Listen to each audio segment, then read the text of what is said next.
Xin chào các bạn, chào mừng các bạn đã quay trở lại với kênh Tài chính định cư Canada của mình. Đây là nơi mà mình sẽ chia sẻ những kiến thức và kinh nghiệm thực tế của mình về tài chính đầu tư và cuộc sống ở Canada. Với những bạn chưa biết mình đang làm chuyên viên phân tích tài chính cho một tổ chức thuộc chính phủ tại Canada. Trong video này, mình sẽ chia sẻ 4 sai lầm lớn mà mọi người thường mắc phải khi mua nhà tại Canada dựa vào kinh nghiệm của bản thân mình cũng như là những người mình biết. Nếu như các bạn đang có ý định mua nhà thì video này sẽ dành cho các bạn.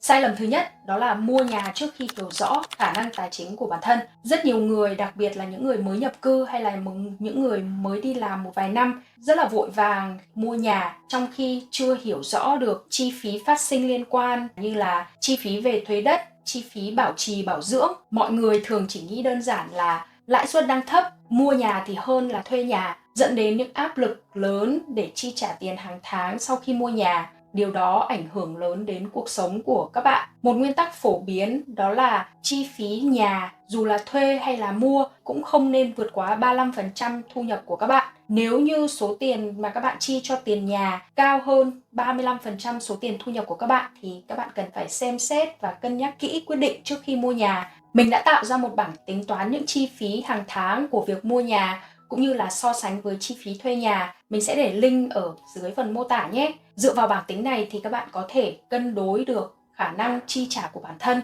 cũng như là so sánh giữa việc thuê nhà và mua nhà để đưa ra quyết định đúng đắn nhất. Sai lầm thứ hai đó là không tính toán đủ các chi phí phát sinh.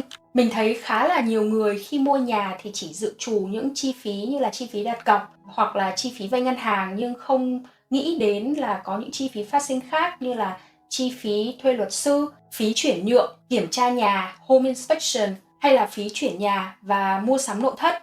Những chi phí đó thì có thể lên tới từ 2% đến 5% giá trị căn nhà của bạn, tức là thêm 10.000 đến 25.000 cho một căn nhà tầm trung từ 500.000. Chính mình đã từng mắc phải sai lầm này khi mà mình mua nhà và không dự trù chi phí sau khi mua nhà, dẫn đến là sau khi mua nhà đầu tiên mình không còn nhiều tiền để có thể mua sắm nội thất trong gia đình. Vì thế mà trước khi mua nhà thì các bạn cần phải chuẩn bị ít nhất là 10% giá trị căn nhà mà các bạn muốn mua để có thể đảm bảo là các bạn sẽ không bị cháy túi sau khi mua nhà. Hơn nữa, khi mà các bạn tiết kiệm để mua nhà thì các bạn cũng nên sử dụng những tài khoản đăng ký của chính phủ để có thể tận dụng được những lợi ích của nó. Hồi mình mới mua nhà, mình cũng không tìm hiểu những chính sách hỗ trợ của chính phủ cho những người mới mua nhà lần đầu tiên, dẫn đến là không tận dụng được những tài khoản đăng ký đó. Nếu như mà mình biết đến những tài khoản tiết kiệm đó và mình đăng ký trước khi mua nhà, mình đã tiết kiệm được hàng ngàn đô cho căn nhà đầu tiên của mình. Vì thế mà mình hy vọng là các bạn sẽ không mắc phải những sai lầm như vậy giống như mình.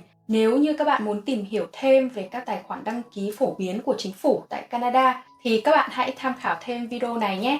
Sai lầm thứ ba đó là mọi người ham rẻ mà bỏ qua vị trí. Ở Canada thì vị trí căn nhà rất là quan trọng. Nếu như các bạn chọn sai vị trí thì không những điều đó có thể ảnh hưởng đến cuộc sống của các bạn mà còn ảnh hưởng đến mức độ tăng trưởng của giá trị căn nhà của các bạn. Mình lấy ví dụ, nếu như các bạn mua nhà xa công ty mà các bạn làm việc hay là xa trường học thì các bạn có thể mất hàng giờ một ngày để có thể di chuyển giữa các địa điểm, và như vậy thì các bạn sẽ không còn nhiều thời gian để có thể làm những việc khác, và mình nghĩ điều đó sẽ ảnh hưởng lớn đến công việc cũng như là chất lượng cuộc sống của các bạn. Và nếu như vị trí căn nhà của bạn nằm trong khu vực không an toàn hay là không tiện ích cũng sẽ rất là khó bán sau này. Vì vậy mà khi mua nhà, các bạn cần phải luôn cân nhắc giữa giá, vị trí và sự tiện ích. Một tip nhỏ đó là khi mà các bạn đi xem nhà thì các bạn hãy đến sớm hơn giờ hẹn một chút rồi đi dạo xung quanh căn nhà cũng như đi dạo xung quanh khu vực gần căn nhà của bạn. Và nếu có thể thì hãy nói chuyện với một vài người hàng xóm sống ở xung quanh căn nhà của bạn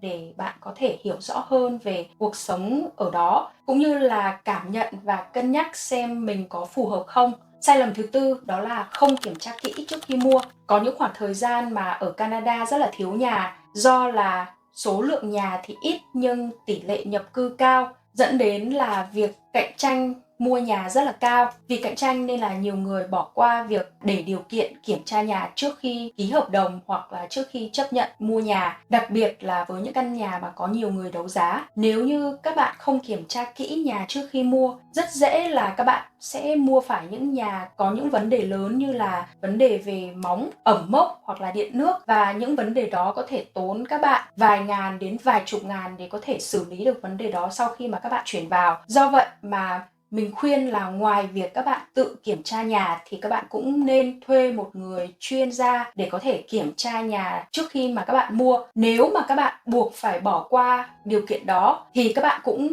nên yêu cầu chủ nhà đưa ra một bản khai báo rõ ràng về tình trạng căn nhà, là bản Property Disclosure Statement. Bản khai báo đó sẽ buộc người bán phải khai ra tất cả những vấn đề họ biết về căn nhà đó, và văn bản đó là một văn bản có hiệu lực pháp lý. Hơn nữa là khi mà các bạn đi xem nhà thì mình khuyên là các bạn cũng nên kiểm tra kỹ những vật dụng ở trong nhà, ví dụ như tủ lạnh, máy sấy, máy giặt, để đảm bảo là nó vẫn còn hoạt động tốt. Tóm lại, 4 sai lầm mà các bạn cần tránh khi mua nhà tại Canada đó là không hiểu rõ khả năng tài chính của bạn, không hiểu rõ các chi phí phát sinh liên quan đến việc mua nhà, chọn vị trí sai, không phù hợp với nhu cầu của bản thân, và cuối cùng là không xem xét kỹ nhà trước khi mua. Mỗi sai lầm này thì có thể khiến các bạn tốn rất là nhiều tiền. Vì vậy mà mình hy vọng là sau video này các bạn sẽ không phạm phải những sai lầm đó nữa. Nhớ thích và chia sẻ với bạn bè nếu như các bạn cảm thấy video này hữu ích. Hẹn gặp lại các bạn trong những video tiếp theo.